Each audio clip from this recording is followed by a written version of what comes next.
जब संसार में अज्ञान का अंधकार छा जाए, जब शब्दों का अर्थ खो जाए, जब विद्या होते हुए भी विवेक न बचे, तब स्वयं आदि शक्ति को प्रकट होना पड़ता है। और उसी शक्ति का नाम है माँ सरस्वती। वीणा जिनके हाथों में है, श्वेत वस्त्र जिनकी पहचान है, हंस जिनका वाहन है और जिनके चरणों में बैठकर स्वयं ब्रह्मा भी सृष्टि की रचना करते हैं। आज हम सुनेंगे सरस्वती पूजा की वह दिव्य कथा जो केवल एक पर्व नहीं बल्कि मानव जीवन को अज्ञान से ज्ञान की ओर ले जाने का मार्ग है। यह कथा उस समय की है जब न पृथ्वी थी, न आकाश स्पष्ट था, न दिशा और न ही समय का बोध। चारों ओर मौन, चारों ओर अंधकार और इसी शून्य में स्थित थे सृष्टि के रचयिता भगवान ब्रह्मा। ब्रह्मा जी ने जब सृष्टि की रचना की तो पंच तत्व उत्पन्न हुए, जल, वायु, पृथ्वी और आकाश। पशु उत्पन्न हुए, वनस्पतियां उत्पन्न हुई, मनुष्य भी उत्पन्न हुए। परंतु एक समस्या थी। मनुष्य बोल तो सकता था पर शब्दों में अर्थ नहीं था, देख तो सकता था पर समझ नहीं था, सुन तो सकता था पर ज्ञान नहीं था। चारों ओर अव्यवस्था, अराजक और अज्ञान का साम्राज्य था। भगवान ब्रह्मा यह देखकर चिंतित हो उठे। उन्होंने कहा, ये कैसी सृष्टि है जहाँ जीव है पर विवेक नहीं, जहाँ शब्द है पर भाषा नहीं, जहाँ मन है पर ज्ञान नहीं। सृष्टि चल तो रही थी पर दिशा के बिना।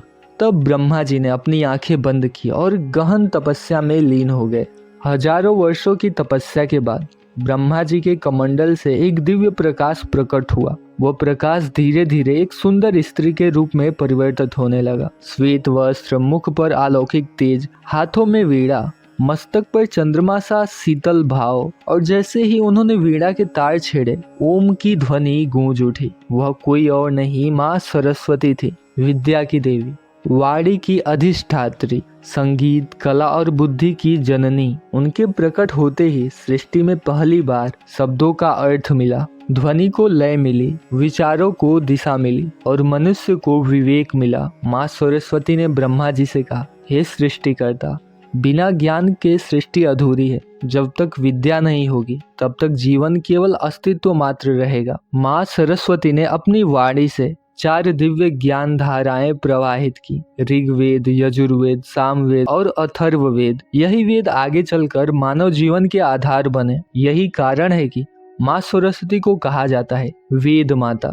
माँ सरस्वती का वाहन है हंस। हंस केवल दूध को ग्रहण करता है और पानी को छोड़ देता है। इसी प्रकार माँ सरस्वती अपने भक्तों को सिखाती हैं, सत्य को ग्रहण करो और असत्य को त्याग दो, विवेक से जीवन जियो। जब सृष्टि से ज्ञान का संचार हुआ तब देवताओं, ऋषियों और मनुष्यों सभी ने माँ सरस्वती की स्तुति की। ऋषियों ने कहा, यदि यह देवी न होती तो मंत्र न होते, न शास्त्र होते, न ही साधना होती। तभी वसंत ऋतु में माँ सरस्वती की विशेष पूजा प्रारंभ की गई, क्योंकि वसंत मानो तो नई शुरुआत। वसंत यानी सृजन, वसंत यानी विद्या का उत्सव। वसंत ऋतु में चारों ओर पीला रंग छा जाता है। सरसों के खेत, फूलों की बहार, नई ऊर्जा। पीला रंग प्रतीक है ज्ञान, ऊर्जा, सकारात्मकता।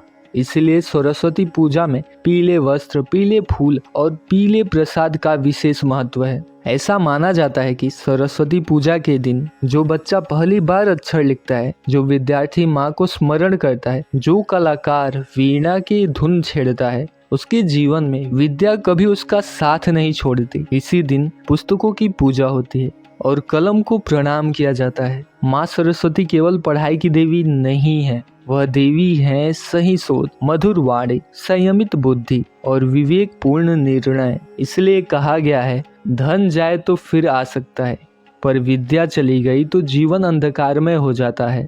लेकिन यह कथा यहीं समाप्त नहीं होती। अभी तो आप जानेंगे माँ सरस्वती कैसे कुपित हुई, एक राजा के अहंकार का क्या परिणाम हुआ और क्यों कुछ लोग विद्या होते हुए भी विनाश की ओर चले जाते हैं।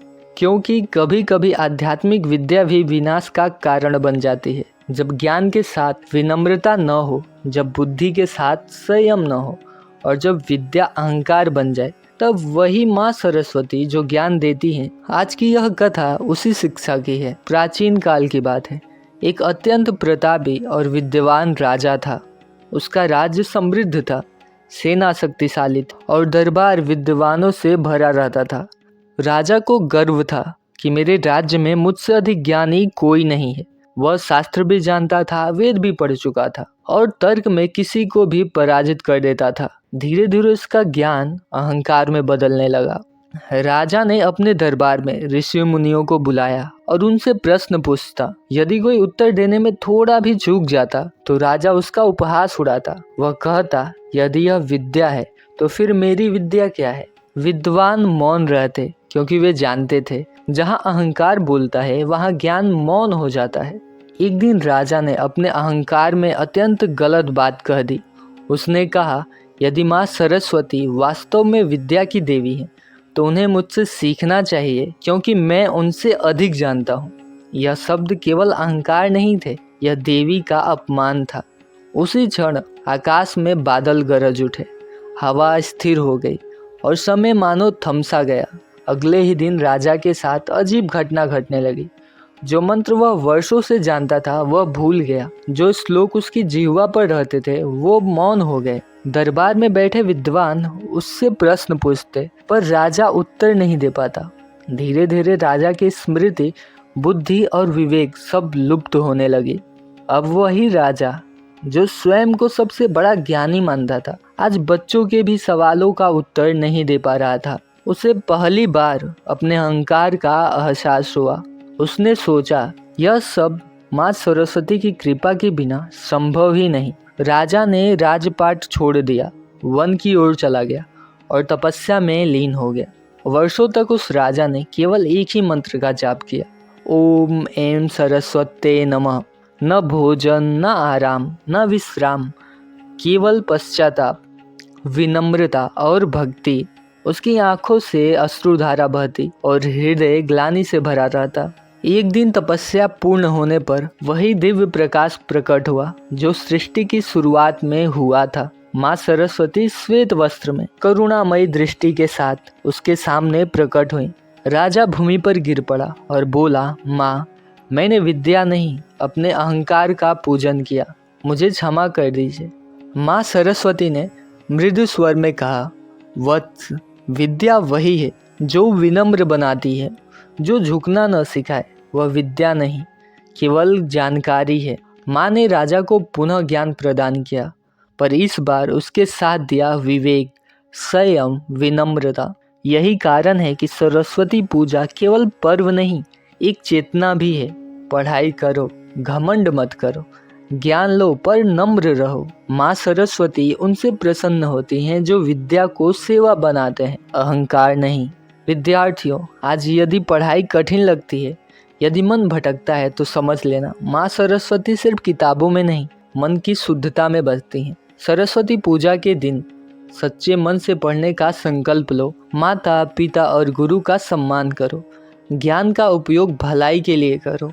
जो व्यक्ति सच्चे मन से सरस्वती पूजा करता है उसकी वाणी मधुर होती है, उसकी बुद्धि स्थिर होती है, उसका निर्णय सही होता है और सबसे बड़ी बात, उसका जीवन अहंकार से प्रकाश की ओर बढ़ता है। याद रखिए, माँ सरस्वती वहाँ नहीं आती जहाँ अहंकार होता है, बल्कि वे वहाँ आती हैं जहाँ विनम्रता होती है, साधना और सच्ची जिज्ञासा होती है। यदि यह कथा आपके मन को थोड़ा भी छू गई हो तो समझ लीजिए माँ सरस्वती की कृपा आप पर बनी हुई है। मिलते हैं आपसे नए वीडियो में, तब तक के लिए माँ सरस्वती की कृपा हम सभी पर बनी रहे। जय माँ सरस्वती।